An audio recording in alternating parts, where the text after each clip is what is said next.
is the Opal Dividends Podcast. I am your host, Jay Coulter. With me, Austin Graff, Adam Muller. We're getting right to the questions. Gentlemen, Jamie Dimon says the banking crisis is not over and there will be repercussions for years to come.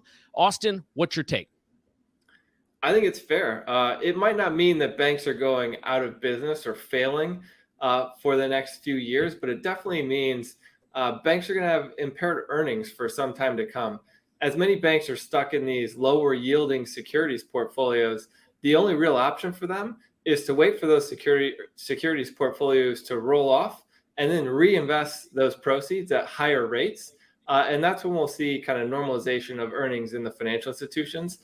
We also likely have more regulation coming to bear on many of these regional banks, which will force them to be a bit more conservative. So the combination of lower earning securities portfolios and increased regulation doesn't bode well for banks in the next few years. Hey, Austin, was today's issues, were they really caused by a lack of regulations, or was it just poor risk management by these banks? I don't think it was lack of regulation. It was more poor regulation and poor risk management. Also poor oversight, right? So there was no test saying like, what's your duration risk in the underlying portfolio. So many banks ended up taking risks that either they didn't know about or the regulator wasn't challenging them on. And that's what caused the core of the problem here. It also leads to people to question what's the difference between actual accounting earnings and underlying economic earnings, as the core issue here happens to be many of these banks in not wanting to take accounting impairments or not wanting to write down accounting earnings. They just moved these assets off to another bucket where they didn't have to realize the losses, even though there is truly an economic loss in the event the short-term funding dries up, as we saw with Silicon Valley Bank. And we've also seen with Signature Bank in New York. Adam, what's your take on the banking crisis? Is this going to play out for a while? Yeah. Two things I'd love to add is one is, two of the biggest banking failures in U.S. history happened, but like 2 to 3 weeks ago. So that's very recent. We haven't even gone through an earnings cycle to see what the banks say about their businesses and what's happened to their business since this sort of came to light. So Jamie Dimon saying that it's not over. Of course, it's not over. Stabilizing deposits and stopping runs on further banks is how you plug the hole and keep things stable. But in terms of the actual impact on this, we won't know for some time. And it won't even just be one quarter will be some information. But I think what he's suggesting is it'll take years to really figure out how this has impacted the earnings ability of the banking system. And then you add on that potential future regulations and how that'll impact earnings power, et cetera. There's just a lot of uncertainty. And the other thing I'd say is what's interesting is in terms of what happened, you think back to the global financial crisis in 08 and 09, and a lot of banks had very risky assets, derivatives of derivatives, levered real estate assets under the thesis that real estate could never lose value, and then it did, and everything blew up. And what did the government say? What did the regulators tell them to do? Well, you can't own this stuff anymore. You got to own U.S. Treasuries. And that's what got them. That's what the problem was when the Fed raised rates at a historically high pace. These treasuries lost a lot of value, and the banks got burned. I'm not saying the banks aren't at fault, simply because they didn't manage their balance sheets properly as rates went up, and I think everyone kind of knew rates were going to go up at a pretty accelerated rate, but not 100. There's some shared responsibility, as Austin alluded to, with respect to the regulators and the Treasury and the Fed and everybody, which there usually is in these sorts of things. It's usually not one culprit. It's usually sort of a perfect storm of things that find that narrow thing that can blow everything apart. So, Adam, one byproduct of these rates going up is thought to be some duress in the job market. So job openings came out today. Consensus was that we were going to see about 10.5, came in, BLS reporting about 9.9, the first sub $10 million print. For a timestamp for listeners, we're recording this in the beginning of April. The trend is going in the wrong direction. What do we need to think about? Well, first of all, we need to think about the fact that it's only one data point and I guess it's interesting that it's sub 10. We'll see with the BLS numbers probably this Friday. That'll be an interesting number to see. But like anything, you have to see some sustained change in direction on this data over weeks, months, if not quarters, to really know what's going on. But if you're the Fed, or if your view is that if you want to see the economy weakening and you want to see the labor market weakening, that's a much better print than if it was above 10. So it's I think that's why the stock market sort of opened higher, I believe, this morning after that number came out, or under the idea that maybe the Fed won't tighten or will loosen sooner, and then quickly reversed because people, once that first cup of coffee kind of hits the system, you're like, wait a second, does this mean anything? And the answer is maybe, but we won't know for a little while. Austin, what's your take? Is this just a short-term data blip, or is it not, or is it enough information to start voicing some concern? I don't think this data point on its own leads us to any kind of type of concern. It definitely kind of raises an eyebrow. One of the missing factors here is how many people are actually looking for jobs compared to how many jobs are available. And without kind of the whole picture, it's hard to tell what's going on. I think when you combine it with some of the other things going on in the economy, it's got a lot of people thinking that maybe the Fed's either nearing the end of rate increases or potentially even going to reduce rates in the back half of the year. But I think to come to a conclusion on either of those kind of perspectives, you need a lot more information, and we need a lot more consistency in the information. One of the things I would say we've seen through the first kind of quarter of 2023 is a lot of inconsistency in the economic data. And I can't tell you if that means that we're at the top and things are turning lower, or if that just means there's a lot of indecision in the economy, given what's going on with money flows and with kind of margins and inflation and all the other kind of economic variables that we've had our eye on. So, Austin, I know that you have some significant exposure to energy in your portfolios. Oil analyst Paul Sankey came out and said that $100 oil could be the new normal. What type of impact would that have in a portfolio that has an overallocation to energy? It would be tremendously supportive to a portfolio that has a high allocation to energy. I wouldn't call it an over allocation to energy. That would imply that we have too much energy. How we position the portfolio really relies on underlying business drivers. We see the economy slowing, but we think the fundamentals, even in a slowing economy, can be supportive for higher oil prices. And a lot of that has to do with the lack of investment in the oil patch. So there's fewer dollars going into creating supply, and the supply is falling faster than demand. Demand's actually increasing through 2023 because of the reopening of China. And we think that the demand from China actually could offset any decline that we see in a slowdown in the US. And on top of that, we have the Saudis who are supporting oil prices. And that has more to do with some geopolitical issues and the fact that they want to balance their own budget at home. So if you have the key swing producer recently switched from the US back to OPEC plus, if OPEC plus decides that oil prices should be higher, they're going to get them there, and that's going to be supportive to oil and gas companies, whether they be in the U.S. or internationally. Adam, how do you look at $100 oil? Well, look at it a couple of ways. One is I think if you at any point in time, if you polled all of the energy analysts, you're going to find someone that's saying $100 oil is the new normal. So you could always grab onto that if you wanted to. But the way I would think about it is there's almost two different curves for oil. If you think about oil price and sort of supply and demand kind of all conflated. And one is this sort of long-term trend, which is I think what Austin is getting at, of a lack of investment over time is going to lead to lower supply. And then bouncing around that, there's these more short-term peaks and troughs based off of what OPEC does. Is China reopening? Is it not reopening? It reopens, it closes again. Now it's reopening again. Any kind of geopolitical issues, wars, whatever, things like that. So, and if you, as a portfolio manager, I think what Austin's done an amazing job of doing is kind of splitting the difference in a way between those two curves, because you can't ignore the short-term fluctuations. You also can't predict, an exogenous shock like OPEC deciding to do something.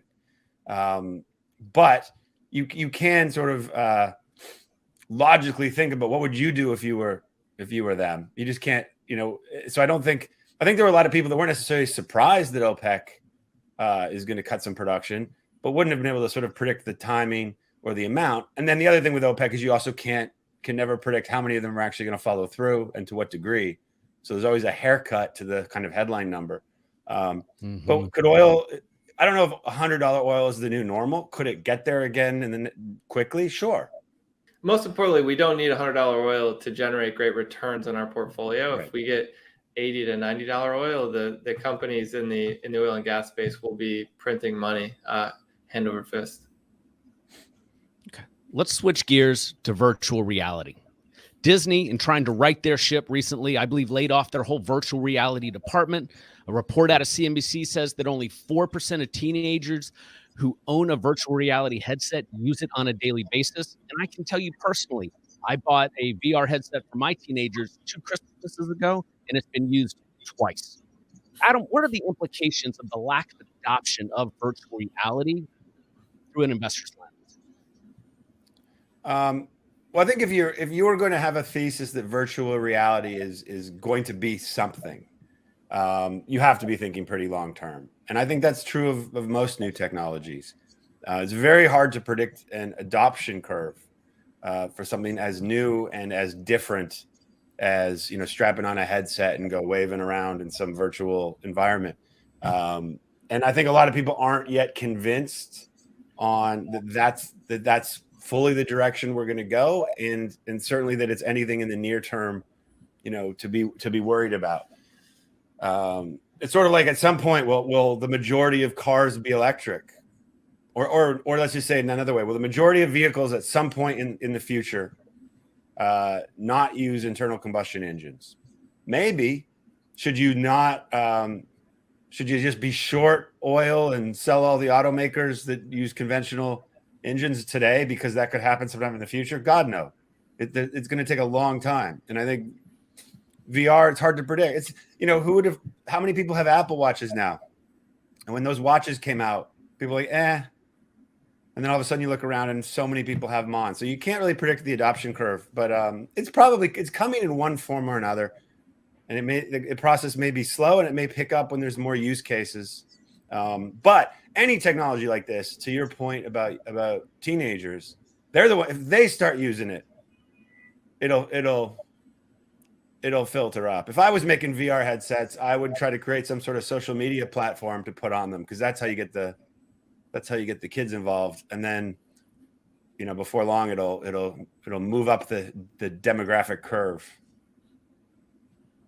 Austin, we've been beating inflation to death for several quarters now, but the reality is it has an impact on portfolio construction. How are you approaching inflation as you build out your portfolios? Yeah, you have to really think about interest rates when you're thinking about inflation. And one of the things we've thought about is, if inflation is stickier than most people expect, how does that impact the current interest rate situation? We think that leads to the Fed coming through on their perspective, or on their comments, that the rates are likely to be higher for longer. However, we don't put all of our eggs in that basket.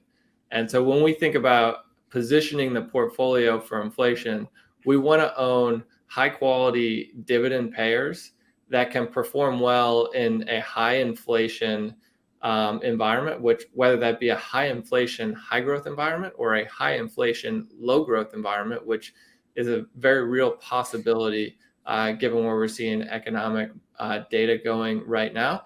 And we also want to own companies that will perform well in a lower inflation, low growth environment. So right now our portfolio is relatively defensive with high quality dividend payers that generate significant amounts of free cash flows in various economic environments and distribute those free cash flows to investors in the form of growing dividends.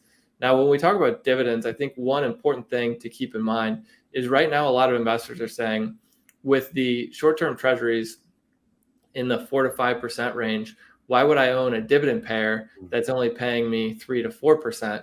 And in reality, that has to do with the fact that inflation can make your 4 to 5% treasury yield be worth much less in future dollars, whereas dividend yields tend to grow with inflation because many companies have pricing power to offset the impact of inflation. So the benefits of growing dividends are really important, especially when comparing an investment in a dividend payer relative to a treasury or a fixed income instrument, which is going to guarantee you a certain dollar amount in the future at today's dollars, but can't guarantee you the purchasing power of that dollar in future time. Adam, geopolitical tensions are incredibly high right now. In fact, I don't remember a time where they were ever as high in my career. Do you feel the same? And then how do you go about managing money through that lens? Oh, I think that's on any, when there's any kind of geopolitical issue going on in the world or the potential for one to flare up. I think that's just about, you can't predict when it's going to happen. You can't invest assuming it's going to happen, but you also can't assume it's not going to happen. So you just want to have, if you have strong companies that you want to make sure that you don't have investments that are generating a significant amount of their revenue and earnings from an unstable part of the world. So even an American-based company listed on an American exchange, if they're getting all of their revenue from Eastern Europe, maybe that's problematic and you just need to look into it. But if you take a balanced portfolio approach and have great companies at reasonable valuations that are growing, certainly if something flares up and the entire market sells off, you're not going to be immune to that, but you should do better than the market overall, which is the goal of a portfolio. Yeah, I think one of the things we really try to do is think about probabilities and possibilities. And when you talk about geopolitics, especially the environment we're in today, what was historically a low probability event is becoming a higher probability event. And we're seeing more dramatic outcomes that are falling in kind of the realm of our range of possibilities. And so that when you think about investing, we haven't necessarily seen the volatility that you'd expect in an environment like this, but we believe as interest rates continue to rise and money continues to come out of the markets through the Fed's quantitative tightening, the volatility is going to pick up and we're going to start to realize some of these more extreme scenarios that we've kind of been protected by for the last 14 years in a QE environment. Adam, we can't get away from ChatGPT. It's everywhere. Everybody's telling you that you're missing out if you're not leaning into that technology. What's your take on what investors should think about as it relates to artificial intelligence, machine learning, and ChatGPT as an investor? Yeah, like there's no doubt that artificial intelligence is here and it's here to stay, and it's going to work its way into every sector of the economy. And with respect to investing, what I would tell investors is be mindful of investment products or things that are being pitched to you, claiming that they use artificial intelligence to make better stock selection or better portfolio allocation decisions, or any guidance. And just make sure what you're looking at is make sure it's real, make sure that it works, because that stuff is coming. It's a buzzword. So including it in marketing materials for investment help is there's probably something that already exists out there that I don't even know of, but it's definitely coming. But that said, it doesn't mean it can't help. It can help people do research. It can help with the right targeted questions. It can save an investment professional a lot of time. For example, looking through earnings transcripts for certain keywords and things, which is already being done. It's sort of another way of combing through big data, but it's here to stay. Watch out for it. And just don't think that anything branded as artificial intelligence necessarily means that it's helpful. Just be careful. Austin, let's talk about passive investing. inflows into these structures have been massive. As an active ETF manager yourself, how do you justify the value of active management in today's market? Yeah, it goes back. I mean, I can give you an example. If you look at a lot of the passive dividend ETFs right now, many of them have significant allocations to regional banks, and they aren't going to make adjustments to those allocations until they get up to the next quarterly, semi-annual, or annual rebalance. As an active manager, we're able to on the fly say, hey, there's something off in the regional banking system. We don't believe these companies or these banks are going to generate the earnings power that previously was expected. And we can make the adjustment going forward. Now, the past kind of 14 years of free money have kind of driven up all companies, regardless of valuation. It pushes stock prices higher, regardless of fundamentals. Bigger companies just continue to get bigger, and that can be shown in the fact that some of the, I mean, even the S&P has 13% of the weighting in two companies. You look at the Qs, and they have a quarter of the weighting in those same two companies. And so by actually be able to go through and value the underlying companies, as money costs something, valuations will become more important again. And we believe the value of active management will shine very brightly as we enter this new environment. If you look at kind of 2022, you saw some active managers perform very well when the passive managers did poorly. The first quarter of 2023, we saw passive kind of take over again. And that's when the market started to think that interest rates were going back down. So it's kind of this preference for free money pushes investors towards passive. When money costs something, active tends to be a bit better because people can go through and do valuations and pick the winners from the losers better than machines can. All right, gentlemen, we're going to do the lightning round now. Brand new to the Opal Dividends Podcast. You haven't even been prepped. You have 30 seconds or less to make a bull or bear case for the stock that I throw out. I'll rotate who goes first because the other person obviously has a 30-second head start. Adam, I'm starting with you. Charles Schwab. Oh, I would take the bull side of that and say that, you know, Charles Schwab is an example of the baby getting thrown out with the bathwater. The stock's down with all financials, but the business model is it's not a pure play bank. It's not subject to the same issues that have caused a lot of concern amongst regional banks. Loan to deposit ratio for Charles Schwab, the bank, is something like 10%, which is very manageable. They have plenty of liquidity. And most of their, a significant amount of their earnings power has nothing to do with loans and deposits. So, all right, that's your time, Austin. Charles Schwab, quick. Bull or bear? Do I have to take the bear case, or I can take the bull case? Whichever way you'd like. You just have 30 seconds. I think it's a bull case. If you look at it over the next kind of 3 to 5 years, as more advisors are transitioning to the independent space, Charles Schwab has been a key beneficiary. While there's a focus on the bank right now, I believe over time that banking issues are going to kind of dissipate, and the earnings power is going to be resilient for kind of a best-in-class operator in space. You're first in the second round. Intel. What you got, Austin?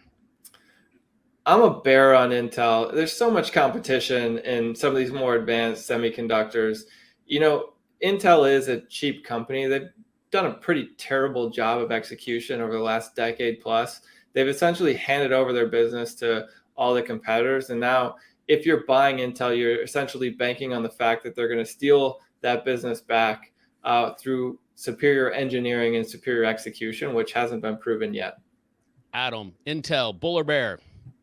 I would also take the bear on Intel, but bull on semis, in the sense that over the next 5 to 10 years, I think semiconductor, the growth as the world just continues to digitize will be significant. And when you have such a secular tailwind for a sector, the best approach is to go best in class, and that's not Intel today. So I would bull semis, bear Intel. Next stock, Altria. Adam, you're first. Look, Altria is a cash a cash flow machine that is sane and doing all the right things with respect to moving into less harmful products with a commitment to the dividend and to grow the dividend. So as an income investor, seems like a very reasonable sort of pillar of a portfolio. Was that a bear or a bull? That was a bear bull. A bull. A bull. Austin, what you got on Altria? I think it's a good company from a cash flow perspective. They've got they have the legacy business, which is combustible cigarettes that generates a lot of cash. They've been allocating that cash to newer businesses, which they haven't done a good job of executing on to date. But they have a pretty clear plan into getting into the non-combustible business.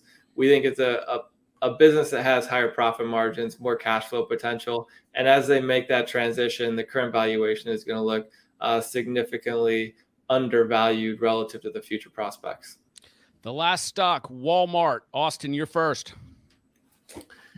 It's an interesting one. I think that I'm a bear on the valuation, but I'm a bull on the company in the current environment. And so where I come from there is it seems like we're going into an economic recession. And in a recession, companies like Walmart tend to do better just because of the stability of the business. However, the valuation kind of scares me.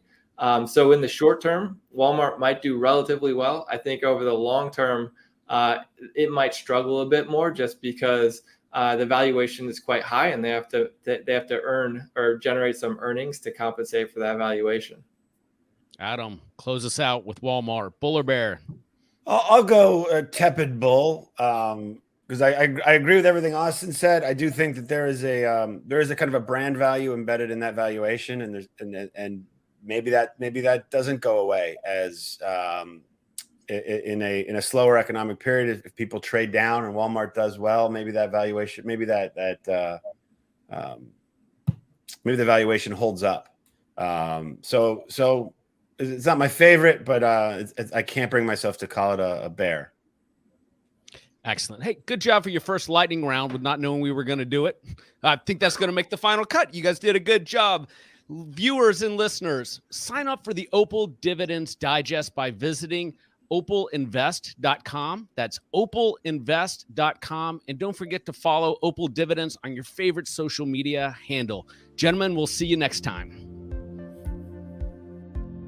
The viewer of this content should not assume that any information presented or made available on or through this media channel is receipt of or substitute for personalized investment advice. Opal Capital, LLC is an SEC-registered investment advisor. Registration with the SEC does not imply a certain level of skill or expertise. Opal provides its services exclusively to registered investment advisors, either through a sub-advisor relationship or a model provider consulting arrangement. For a copy of Opal's disclosure documents, please visit advisorinfo.sec.gov and follow the search instructions.